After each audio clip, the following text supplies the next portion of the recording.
ẹ̀yin ènìyàn wa ọwọ́ bà senior police officer o ọlọ́pàá tó jẹ́ wípé òun ló ń ṣe olùrànlọ́wọ́ òun ni olùrànlọ́wọ́ fún àwọn Chinese tó ń wa Kùṣà odidi ọlọ́pàá tí wọ́n ní kó dáàbò bo ará ìlú òun ló ti ń ran àwọn Chinese lọ́wọ́ láti lè máa wa Kùṣà nínú ìlú ẹ wo lára àwọn mining marshal àwọn tí wọ́n ti jẹ́ ọlọ́pàá bíi títẹ̀ náà ló mú ṣùgbọ́n tí wọ́n ti kéré sí senior police officer ọwọ́ ti tẹ̀ o lẹ́ ń wò yẹn o nígbà tí wọ́n wá dé facility àwọn Chinese ọta ìbọn wọ́n bá ọta ìbọn ń bẹ̀ o oríṣiríṣi àwọn nǹkan ìjà olóró ni wọ́n bá ní facility àwọn Chinese pẹ̀lú uniform ọlọ́pàá yẹn ni aṣọ ọlọ́pàá lóríṣiríṣi ni wọ́n bá ń bẹ̀ kí ni aṣọ ọlọ́pàá àti ọta ìbọn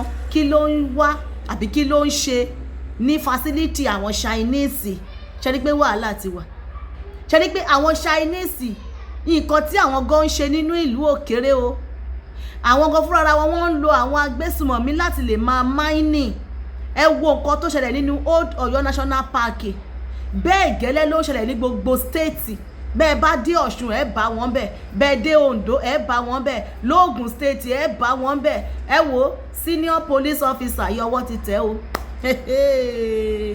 àwọn tí wọ́n ń gbẹ̀yìn bẹbọ jẹ́ bóyá òun ló ń kó ọta ìbọn fún wọn àwọn ọta ìbọn tí wọ́n ní kí wọ́n fi lọ pèsè ètò ààbò sórí ará ìlú kí wọ́n fi ṣọ́ ìlú wọ́n ń kó ń lọ fún àwọn Chinese wọ́n lọ ń jòkó síbẹ̀ àwọn ló ń lò wọ́n ẹ jẹ́ ká fohùn sí kẹ́ bá wa gbọ́ ọ̀rọ̀ lẹ́nu àwọn tó mú àwọn nìyẹn o wọ́n ní kó nìṣó síbẹ̀ wọ́n tẹ̀lé débẹ̀ o.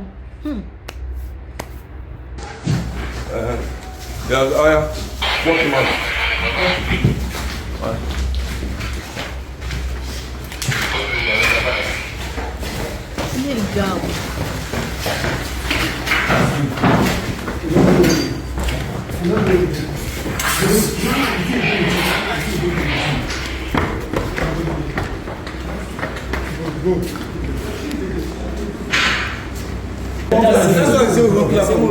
Wait. No, follow that place. Follow that place. Yes. Yeah, I'm following. No. Collect it. Today is 7 July 2026. This is S-Beat we found in the Chinese room in Akoko. They have police uniform in this facility. You go and drop them inside those locks.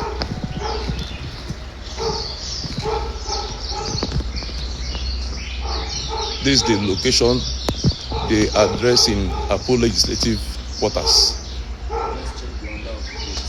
Check under of the bed, you could find weapon here. You never can trust them. ilé ìgbà o.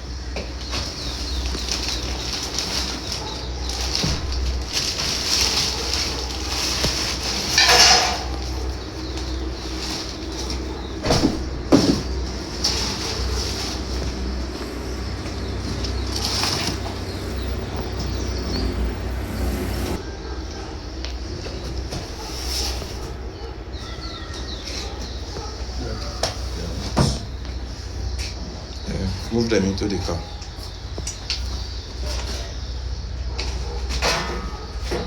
You don't need the shovel.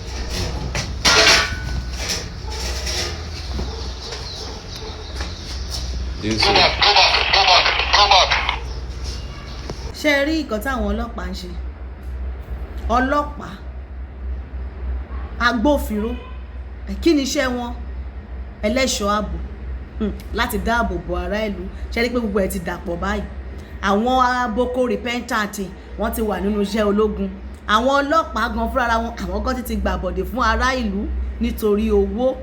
nítorí owó ta ló mọye tí Chinese ń fún lójoojúmọ́ báyìí àbí lóṣooṣù dẹ̀ ni wọ́n ń fún lówó ni tó torí ẹ̀ tó ń gbàbọ̀dè fún ará ìlú ọlọ́pàá tó yẹ kó mú Chinese kó tẹ arrest ẹ̀ pẹ̀lú illegal mining tí wọ́n ń ṣe, òun gan ló ti pàdé àpò pọ̀ pẹ̀lú wọn tí wọ́n jọ ń ṣe é. Ṣe rí pé wàhálà gidi lélẹ̀ tó wà nínú ìlú yìí.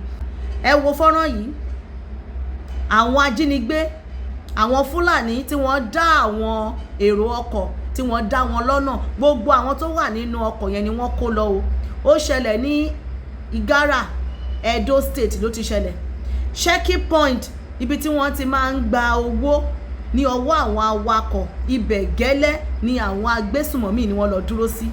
Àwọn dírẹ́bà yẹn gbà tí wọ́n ń bọ̀, wọ́n náà wọ́n rò bóyá normal àwọn tó máa ń dúró síbẹ̀ tí wọ́n ń gba owó lọ́wọ́ àwọn, tí wọ́n máa ń já receipt fún àwọn, wọ́n náà wọ́n rò bóyá checkpoint ibẹ̀ táwọn dé àwọn ló wà ńbẹ̀, láì mọ̀ wípé àwọn agbésùmọ̀mí ló wà ńbẹ̀, torí pé aṣọ ológun náà làwọn náà ń wọ̀. Àwọn náà wọ́n wọṣọ ológun bí ológun Nàìjíríà ni, kò wá sí ìyàtọ̀. Ní kété tí wọ́n máa débẹ̀ báyìí ni wọ́n rí wípé àwọn ẹlẹ́gìrì, àwọn agbésùmọ̀mí ló wà ńbẹ̀, bí wọ́n ṣe kó gbogbo èrò tó wà ní ọkọ̀ pátá tí wọ́n da ìbọn bolẹ̀. Àwọn tó wà lẹ́yìn wọ́n wá náà wọ́n wá padà láti lọ pe ọlọ́pàá. Checkpoint ọlọ́pàá ò ti jìnnà síbẹ̀ yẹn, wọ́n ní wọ́n lọ bẹ̀, wọ́n lọ pe ọlọ́pàá. Ọlọ́pàá sọ wípé àwọn máa gba ọ́dà ní káwọn tó kúrò níbi táwọn wà, pé àwọn ti pè, wọn ò tí ì fáwọn ní ọ́dà. Wọn ò dá àwọn tí wọ́n lọ pè wọ́n lóhùn o, wọ́n láwọn nílò ọ́dà. Ó dáa, àwọn tí wọ́n lọ pè wọ́n yẹn wá kúrò ńbẹ̀, wọ́n náwọn ti wá rìn síwájú, wọ́n lọ sí checkpoint àwọn ológun ló wá tẹ̀lé wọn. Ṣùgbọ́n kí àwọn ológun tó dé, wọ́n ti kó àwọn èrò ọkọ̀, wọ́n ti kó wọn wọgbó lọ. Wọ́n ní wọ́n lò ju 30 ìṣẹ́jú ní checkpoint yẹn tí wọ́n fi operate, tí àwọn ọlọ́kọ̀ àti dírẹ́bà àtàwọn èrò ọkọ̀ bí wọ́n ṣe ń dé, tí wọ́n ń páàkì wọn, tí wọ́n ń rù wọ́n wọnú igbó lọ.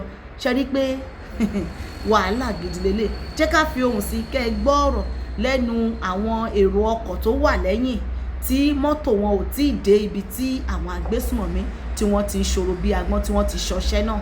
Jẹ́ ká gbọ́rọ̀ lẹ́nu wọn. Ladies and gentlemen, this is where kidnapping just happened now at the Gara Road, very close to the town. And this is where, wait. And the DPO Igara be this. That's the way he said those DPO just now. Good evening.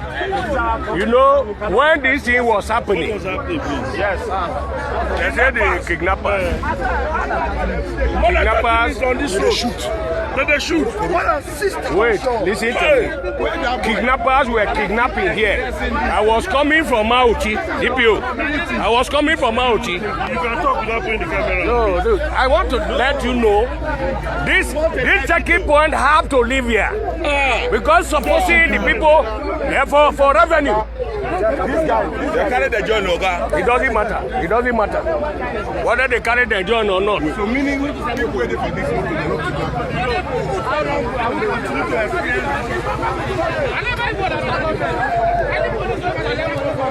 DPO, what I'm saying, DPO,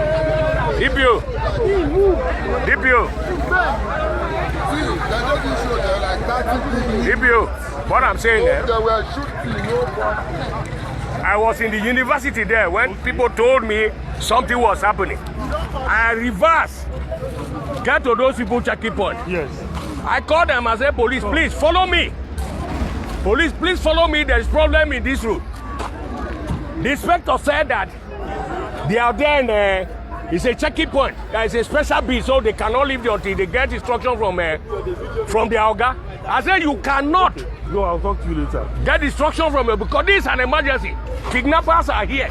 I have to move again to army checking point to go and carry the army. Army have to follow me down. Before we got there, they have already left. The life of Muhammad sallallahu alaihi wasallam, the Meccan period, by Imam Hello. How are you? Hello. This which area they follow? Where they follow? Which bush? Now here they follow. Where the vigilante and everybody? Make them go come the bush now. Let them enter the bush. Don't be come. Make una just walk out they go. Now gun that they take at that bush. Even when they shout, they come, they go. Look. Even when I enter this bush, they shout, they go. Those people go run away. Because as I said, they catch people. So Time they go now, they know they walk out now. Ladies and gentlemen, I don't say government. The people who mounted roadblock here, who claim that they are collecting revenue, because of the stick they kept on the road, that is why the bus parked, because it was thinking that it was people who are collecting revenue. By stopping the bus, they kidnapped the driver, so many people inside the bus. So I want to don't say government, I want you to take action immediately. Those people who are collecting receipt, revenue from various roads. We are now at Igara. This is Igara Road. This is Igara Road. People always stay here, claim that they are collecting revenue from vehicles. They are the people who stopped this bus. The bus was thinking that it was the same people who are collecting revenue from transporters. That's why the bus stopped. Immediately it stopped, then the kidnappers invaded the bus and took everybody away. The most painful aspect of it, I reversed, went straight to police checking point. I called the police. I said, police, there is problem in this place. Can you follow me? The police refused.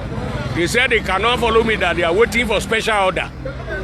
So based on that, I have to move from there to the next checking point to carry army. Army followed me immediately.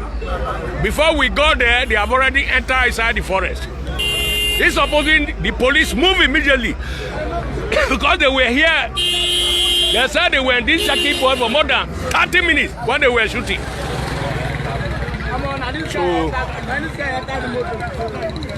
So those are the things. They should do something about it too. But with those, Minia, oh, but make una enter this bush. Make una enter the bush, they go. Thank you very much. Ṣé rí nǹkan tó ń ṣẹlẹ̀ nínú ìlú? Ṣé gbọ́ kan tí àwọn èrò inú ọkọ̀ tó kù, àwọn arìnrìn àjò tó kù, ṣé gbọ́ kan tí wọ́n sọ? Ibi tó tẹ̀ wá dùn àwọn jù, tó dùn wọ́n jù, pé àwọn lọ pè wọ́n. Tó bá jẹ́ pé ní kété tí àwọn lọ pè wọ́n yẹn ni wọ́n yọjú sí àwọn ẹlẹ́gìrì ni, bóyá wọn ò bá sì rí gbà sílẹ̀ lọ́wọ́ àwọn èèyàn tí wọ́n ń kó, torí wọ́n ní wọn ò tẹ̀ tí rìn jìnnà rárá. Ṣùgbọ́n kí àwọn tó máa wá lọ sí checkpoint àwọn ológun, wọ́n ní wọ́n ti lọ, wọn tẹ̀ rí, wọn ò rí àkẹ́sí wọn mọ́ rárá.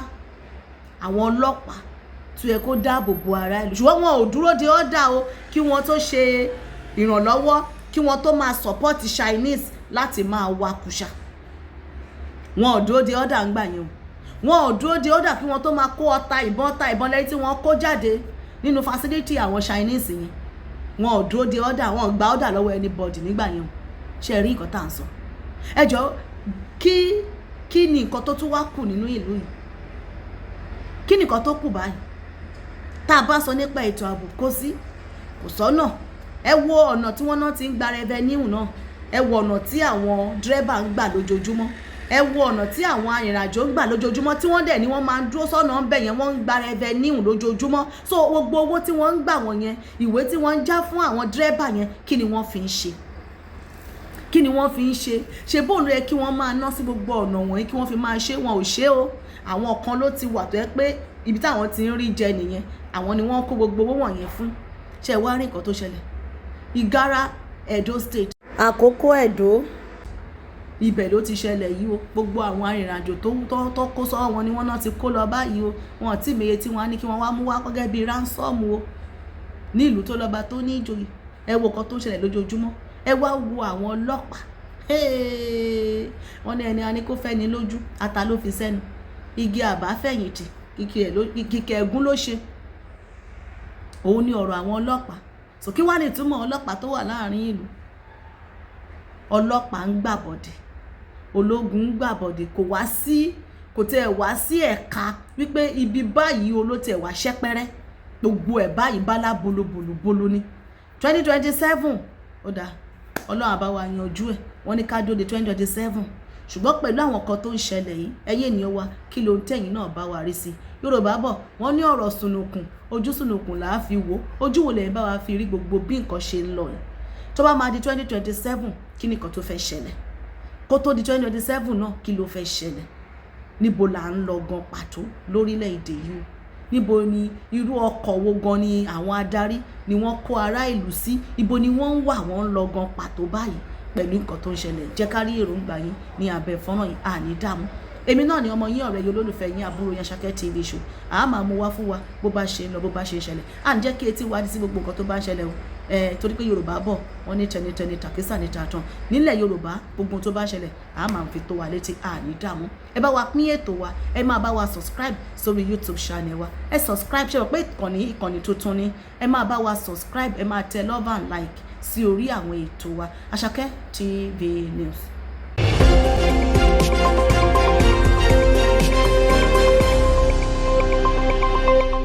Àṣàkẹ́ TV show.